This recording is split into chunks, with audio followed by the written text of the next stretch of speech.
முல்லைக்காட்டுக்கு புதிதாக குரங்கு ஒன்று வந்தது. அந்த குரங்கின் பெயர் கிட்டு. அது நிறைய மந்திர வித்தைகளை செய்து காட்டியது. வெறும் கையை காட்டி, அந்த கையை அப்படியும் இப்படியும் ஆட்டி ஆட்டி சர்க்கரையை வரவைத்து அனைவரையும் ஆச்சரியப்படுத்தியது. அந்த சர்க்கரையை அனைவருக்கும் கொடுத்தது. ஒரு பூவை எடுத்து அப்படியே கைகளில் வைத்து கசக்கி தூக்கி வானத்தில் வீசியது. பூக்குருவியாக மாறி வானத்தில் பறந்தது. அதை பார்த்து முல்லைக்காட்டு முயல்களும் எலிகளும் யானைகளும் மான்களும் ஆச்சரியப்பட்டன. அனைவரும் கைத்தட்டி மகிழ்ந்தனர். வித்தைகள் காட்டிக் கொண்டிருந்த குரங்கு திடீரென கூட்டத்தை நோக்கி, "உங்கள் தலைவன் யார்?" என்று கேட்டது. "எங்களுக்கெல்லாம் தலைவர் சிங்கராஜாதான்." "ஏன் கேக்குறீங்க?" என்றது எலிக்குட்டி. பதிலே சொல்லாமல் சிரித்துக்கொண்டே சிங்கத்தின் குகைக்கு கிளம்பியது குரங்கு கிட்டு. சிங்கராஜாவின் குகை வாசலில் நின்று கொண்டு, "ஏய் கோழை சிங்கமே, வெளியே வா, தைரியமிருந்தா என்னோடு மோதிப்பார்" என்று கூப்பிட்டது. குகைக்குள்ளே இருந்து நரியாரும் சிங்கராஜாவும் வெளியே வந்தனர். "வணக்கம் குரங்காரே, நீங்க யார்? உங்களை இந்த காட்டில் பார்த்ததில்லையே, ஏன் கோபமாக கூச்சல் போட்டுக்கிட்டு இருக்கீங்க?" என்றது. "நான் இமயமலையிலிருந்து வருகிறேன். கடவுள் எனக்கு நிறைய மந்திர சக்தி கொடுத்திருக்கிறார். மரியாதையாக இந்த காட்டை என்னிடம் கொடுத்துவிட்டு ஓடிவிடு. இல்லையென்றால் உன்னை ஒரே நிமிடத்தில் அழித்து விடுவேன். தைரியமிருந்தால் என்னோடு சண்டை போட்டு ஜெயித்து காட்டு" என்று சிங்கராஜாவை சண்டைக்கு அழைத்தது. தன்னுடைய வெறும் கையை அப்படி இப்படி ஆட்டி அதிலிருந்து சர்க்கரையை வரவழைத்து, "அஸ்கு லஸ்கா, குஸ்கு புஸ்கா" என்று சொல்லி சிங்கத்தின் மீது வீசியது. சிங்கத்துக்கு ரொம்பே கோபம் வந்துவிட்டது.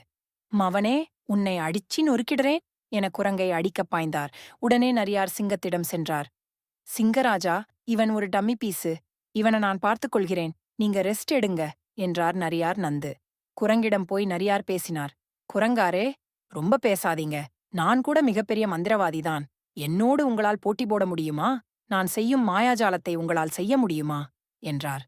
"அப்படி என்ன என்னாலேயே செய்ய முடியாத மந்திர வித்தை?" என்று திமிராக கேட்டது கிட்டு.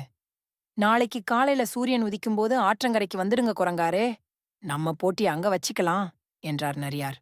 உடனே குரங்கு ஆவேசமாக, "ஏய் நரியே, நாளைக்கு போட்டியில நீ தோத்துட்டா சிங்கராஜா இந்த காட்டை விட்டே போயிடணும்.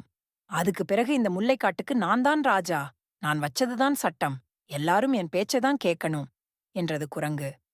"ஒருவேளை நீங்க தோத்துட்டா என்ன பண்றது குரங்காரே?"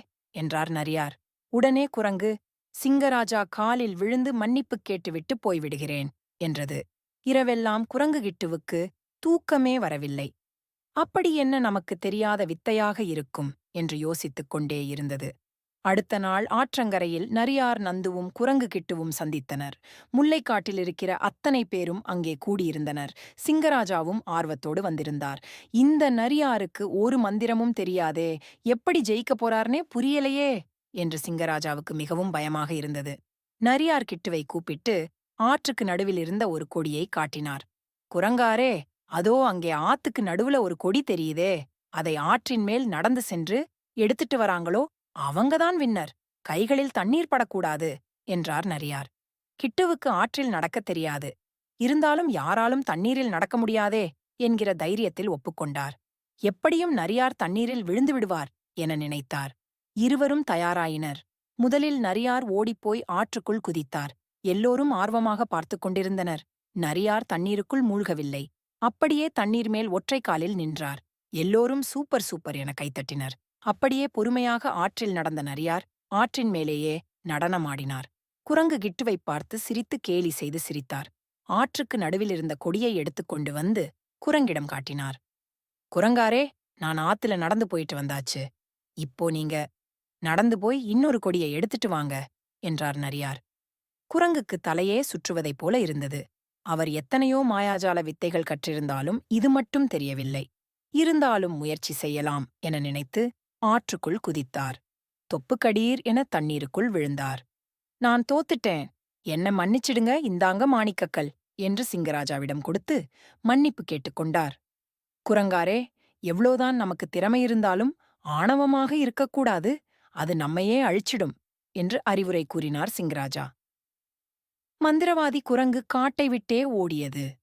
சிங்கராஜாவுக்கும் முல்லைக்காட்டு விலங்குகளுக்கும் ஒன்று மட்டும் புரியவே இல்லை. நரியார் நந்துவுக்கு எந்த மந்திரமும் தெரியாது. பிறகு எப்படி நீரில் நடந்து காட்டினார்? எலிக்குட்டி போய் நரியாரிடம் கேட்டது. "நரியாரே, எப்படி நீங்க தண்ணீல நடந்து போனீங்க?" என்றது. சிங்கராஜாவும், ஆமாம் நரியாரே, நீங்க எப்படி தண்ணீர்ல நடந்து போனீங்க என்றார்.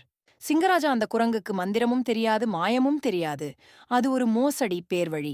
விரலுக்கு நடுவில் சின்ன சின்ன சர்க்கரை கட்டிகளை வைத்துக்கொண்டு கையை அப்படியும் இப்படியும் ஆட்டி அந்த கட்டிகளை உடைத்து பொடியாக்கி ஏதோ வெறும் கையில் சர்க்கரையை வரவைத்த மாதிரி உங்கள் மேல் வீசியதை பார்த்தேன் என்று நரியார் சொல்ல, ஓஹோ என்று ஆச்சரியப்பட்டார் சிங்கராஜா.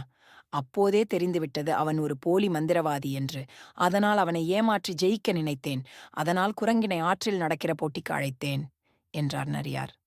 அது சரிங்க நரியாரே, எப்படி தண்ணீரில் நடந்து சென்றீர்கள் என்றார் சிங்கராஜா. அதுவா, நேற்று இரவு ஆற்றில் இருக்கிற நம் ஆமையாரையும் அவருடைய நண்பர்களையும் சந்தித்து ஆற்றின் குறிப்பிட்ட சில இடங்களில் வெளியே தெரியாதபடி தண்ணீருக்குள் மிதக்கும்படி சொல்லியிருந்தேன். அதனால் ஆற்றின் மேல் அவர்களுடைய முதுகில் காலை வைத்து ஜாலியாக நடந்து சென்றேன். இந்த குரங்கு நடக்கும்போது ஆமையார் நகர்ந்து போய்விட்டிருந்தார். அவ்வளவுதான் என்று புன்னகை செய்தார். பலே நரியாரே, அசத்திட்டீங்க என்று சிங்கராஜா கைதட்டி வாழ்த்த, இதை கேட்டுக்கொண்டிருந்த முல்லைக்காட்டின் மற்ற விலங்குகளும் கைதட்டி மகிழ்ந்தன.